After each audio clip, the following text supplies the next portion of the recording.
Discussion keeps the world turning. This is Roundtable.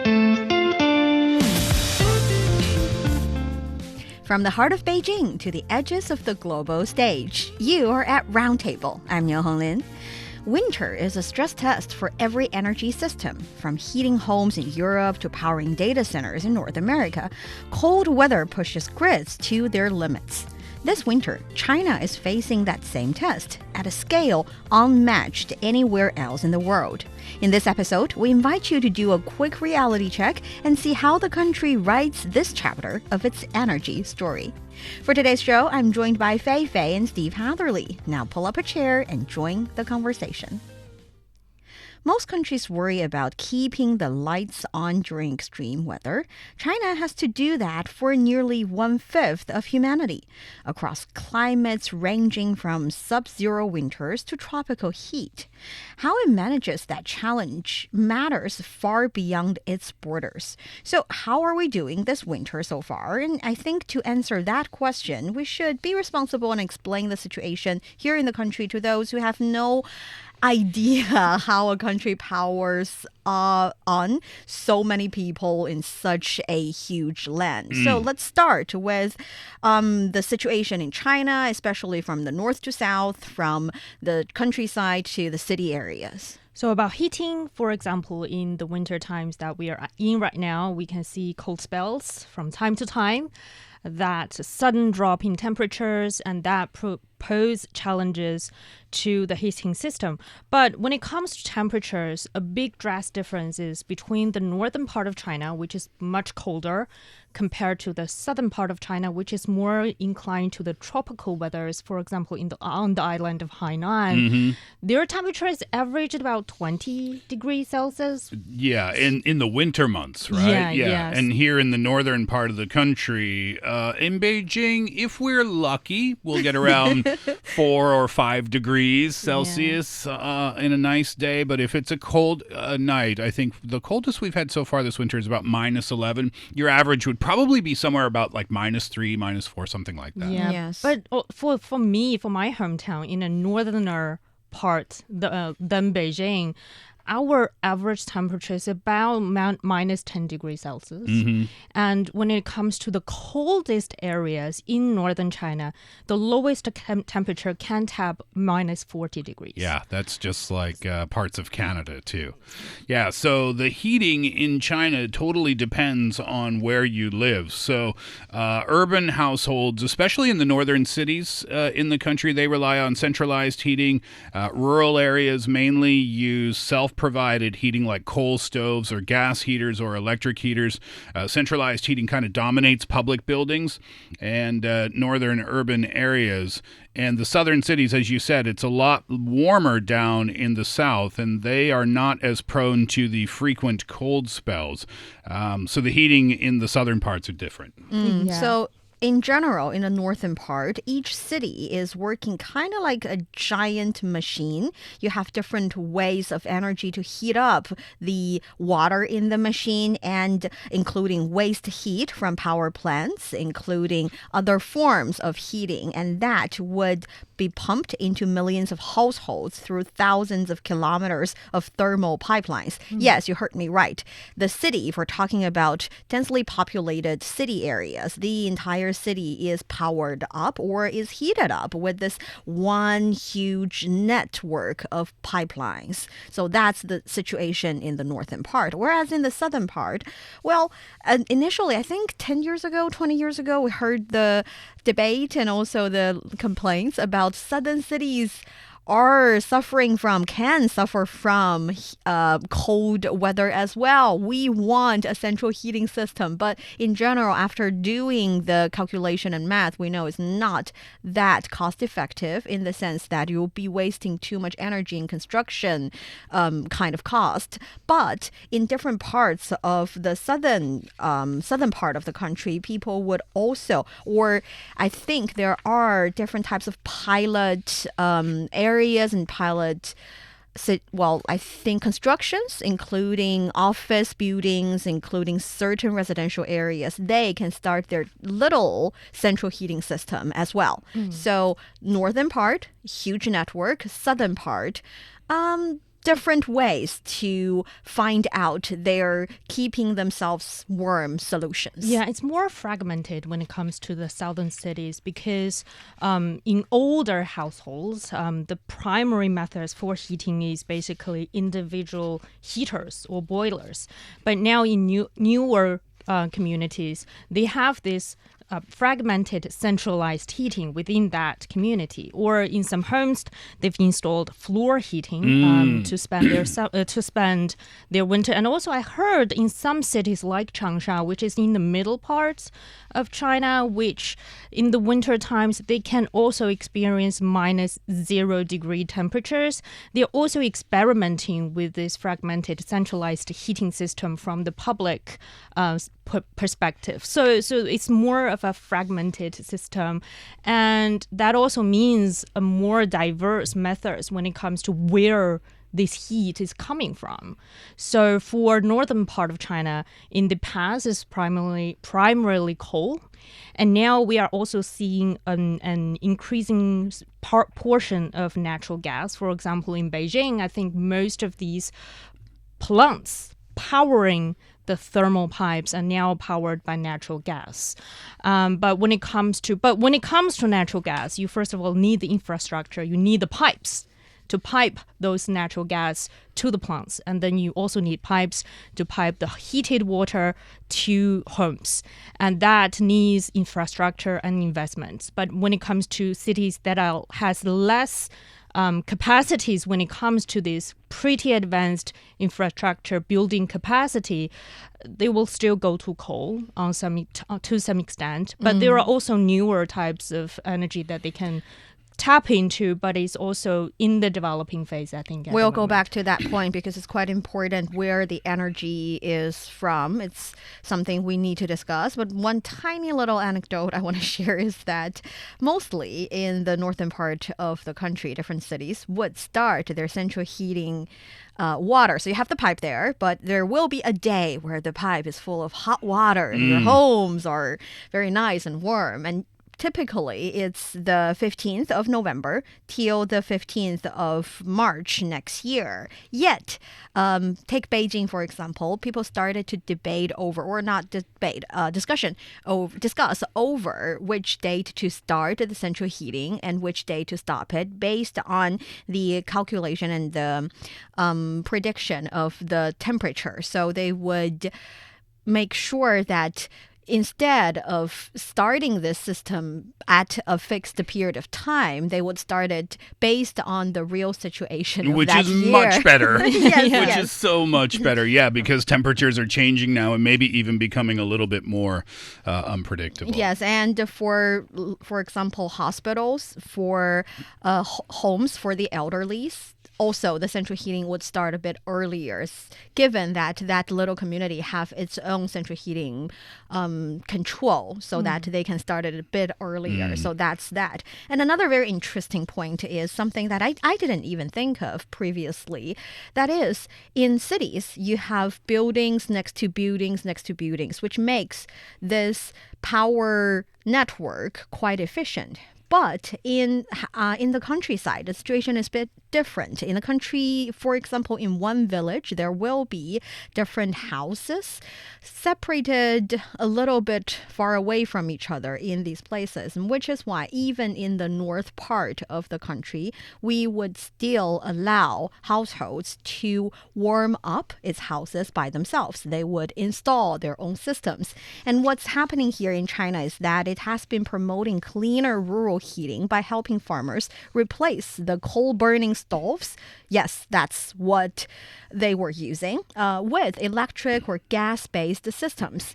And through the programs such as coal to electricity kind of program or coal to gas program, the government supports households in purchasing clean heating equipment, meaning that they will link them up with the factories selling those equipment. A little incentive, you mean? Yes, and also switching to electricity heating and offsetting higher energy costs with subsidies. There's course, the money incentives. And in different regions, we would adopt different tailored approaches. For example, in Liaoning province, new users who switch to gas or electricity receives direct price subsidies. 1 yuan per cubic meter of natural gas, 0.1 yuan per kilo hour of electricity. So when we're discussing these kind of issue, we would generally ask the question, how much electricity do we need to really warm up the entire country? Does it really cost that much energy? Is that why people all around the world, countries all around the world, would find it a challenge to cope with each and every year? Yeah, if you are switching from fossil fuels to green resources, then there's going to be challenges there. And one of the challenges is that you are depending on things like the sun and the wind to always be there for you. And they are not, which is why storage is an important thing. But it's considered overall, despite the challenges, to be better for the planet. And that's why China's decreasing its coal power use for green heating. And it's also increasing in wind and solar. So China, if we can go over a couple of statistics that I think are worth it, it now accounts for about a third of the world's total installed power capacity. And by the end of last year, China installed wind and solar capacity that had increased 34% in just 1 year. So non-fossil energy, it now makes up about 60% of the total installed power capacity. That surpassed coal power for the first time. And that means every 3 units of electricity used in China now includes 1 unit of green power. For solar specifically, by June of last year, last summertime, the capacity in the country reached about 1.1 billion kilowatts. And that number might not mean anything to you, but that's over 5 times the new coal capacity in that same period.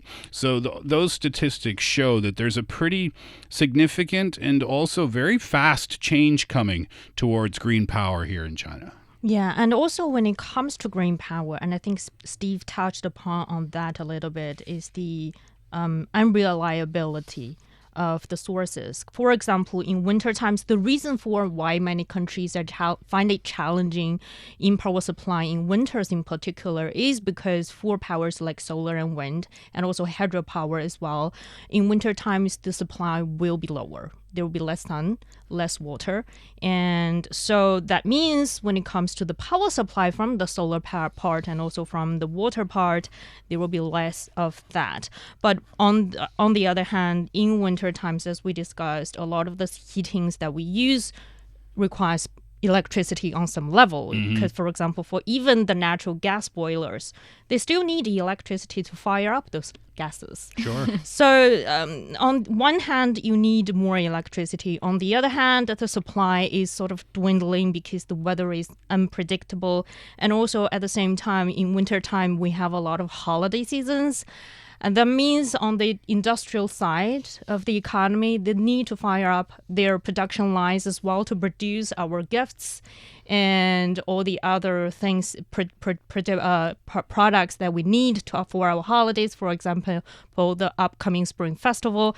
And that also drives up demand. And that is the reason for China, we are seeing record levels of lows on the grid system, meaning more demand for 3 consecutive days just within this month. Yeah. And when it comes to other countries, that also means bills are going up in pretty much to the level that a lot of households find it difficult to afford anymore.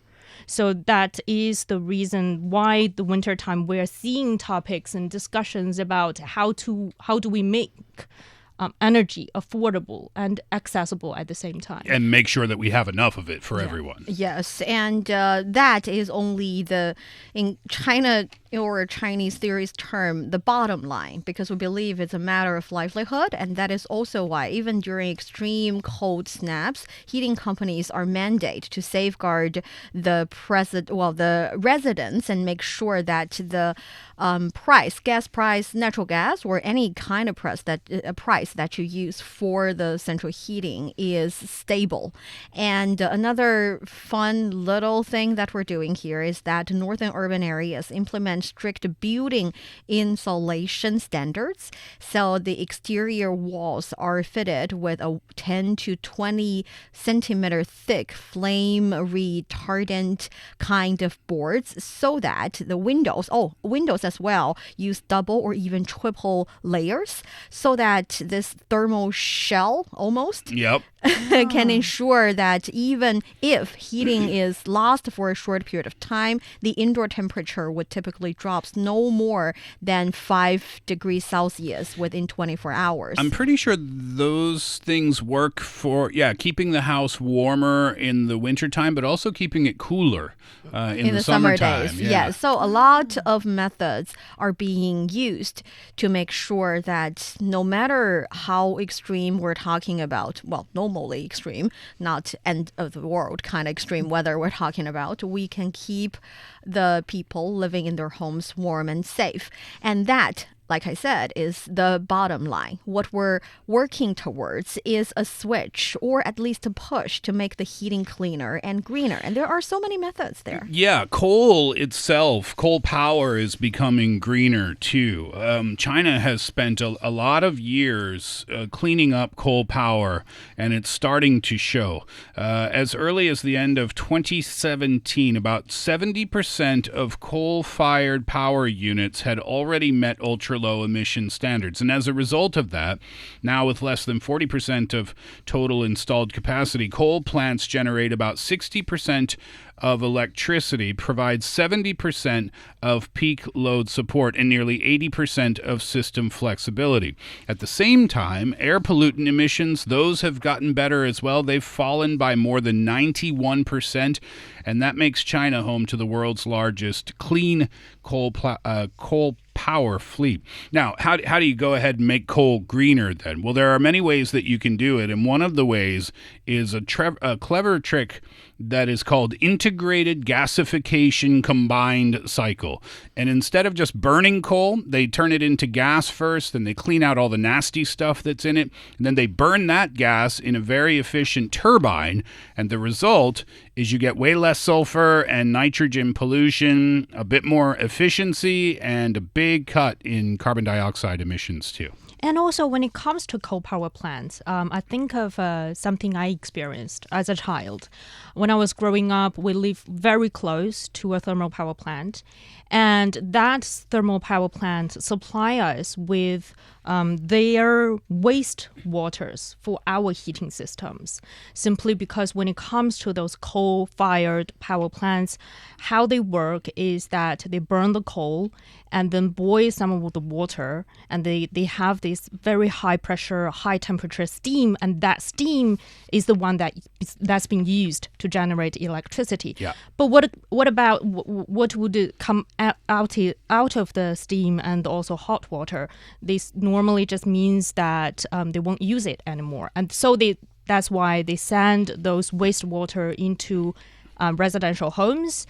And in this way, not only you can sort of make better use of the coal that you burned, you also don't need extra coal to burn for the residential heating systems, which is, I think, right now a lot of other cities and other industries are trying to do as well, is to convert this industrial waste heat into our heating systems. And then I think it creates kind of a closed loop to those geothermal heating uses, because the water that eventually gets cooled gets reused for other purposes, and that makes things more efficient and cleaner and more stable for the system overall. Yes, and for different places, they would have different endowment or kind of resources that they can utilize. For example, in Pingyuan County, they have introduced a different clean heating solution. And as part of an upgraded heating project, the county, rich in, again, geothermal resources, has launched this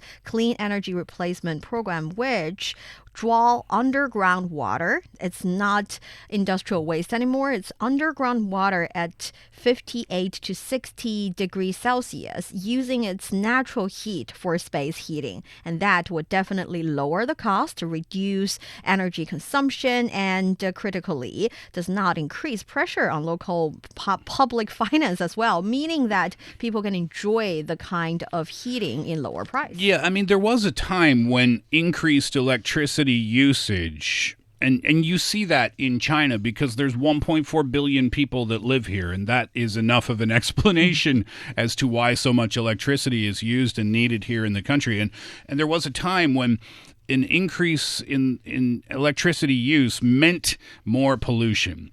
But that's just not the case anymore. It used to mean smokestacks and coal smoke and heavy industry running full blast, maybe 24 hours, 7 days a week.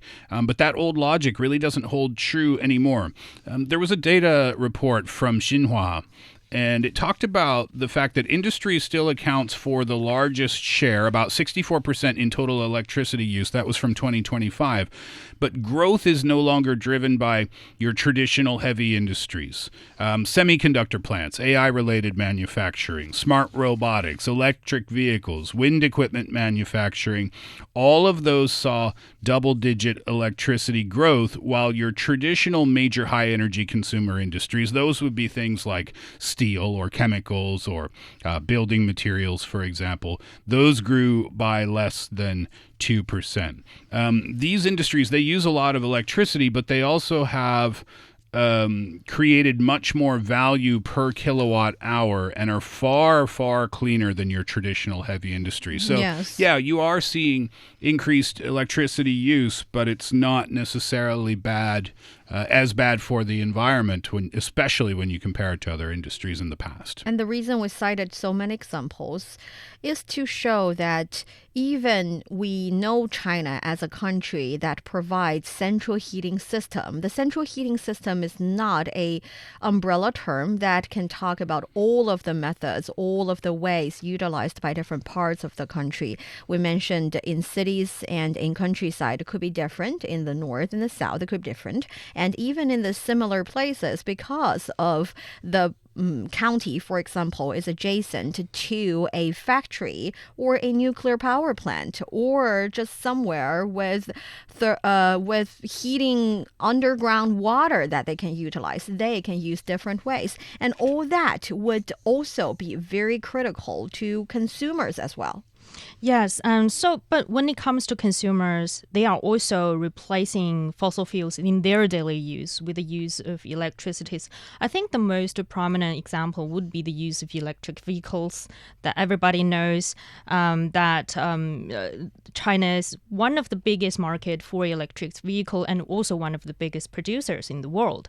But also, it's not about the EV itself only. The electric use in the internet or related services, they are also growing by over 30% in 2025. And also when it comes to EVs, we have charging and we have battery swapping. Electricity demand also jumped nearly 50%. So we are seeing this shift in sort of every detail of our daily life, in transportation, in the electric heat boilers or heat pumps that we use in our homes or in our offices.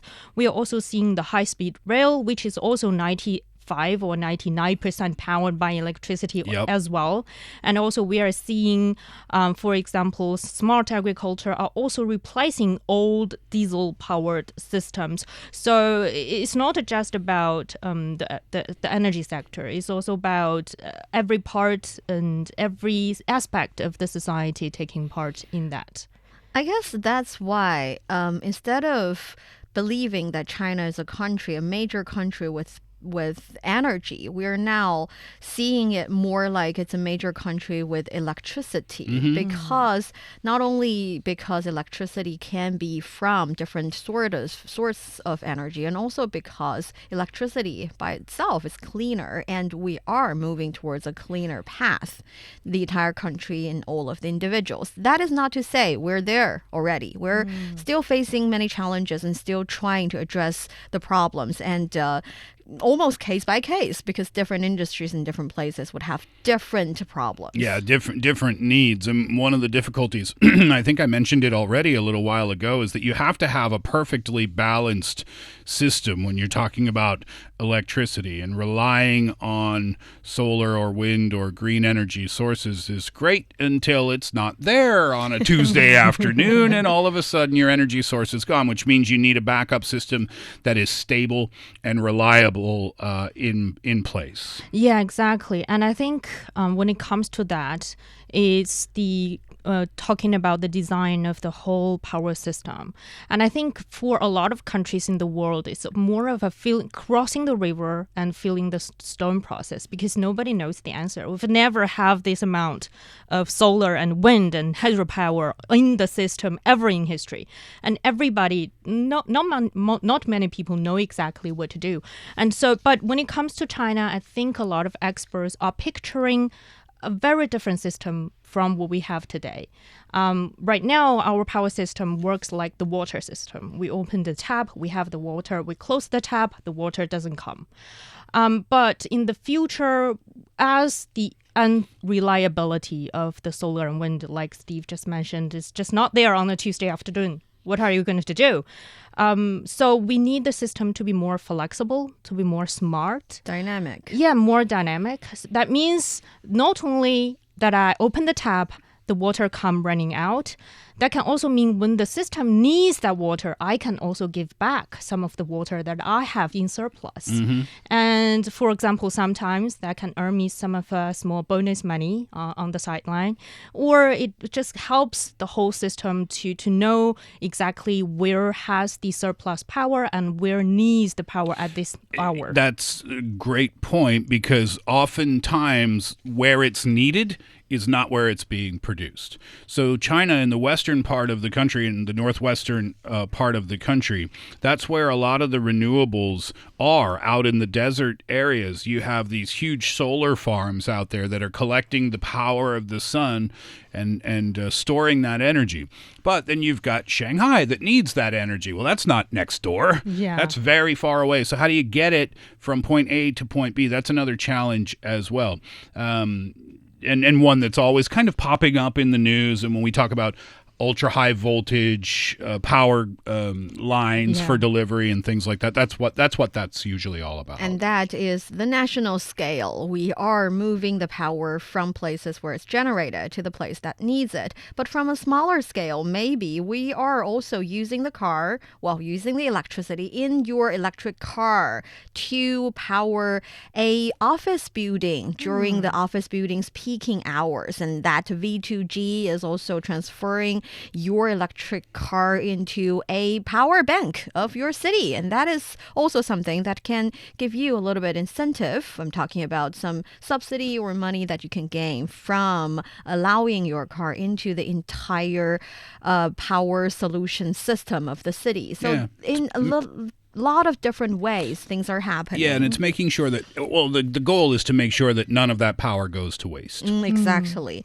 And China's building a new energy system as well. By 2035, over 30% of energy will come from non-fossil sources, and wind and solar capacity, we are looking at 6 times what it was in 2020. And that's what more electricity looks like: cleaner, smarter, and greener for the country. And all of us need to be aware of that situation and maybe make our own contribution as well.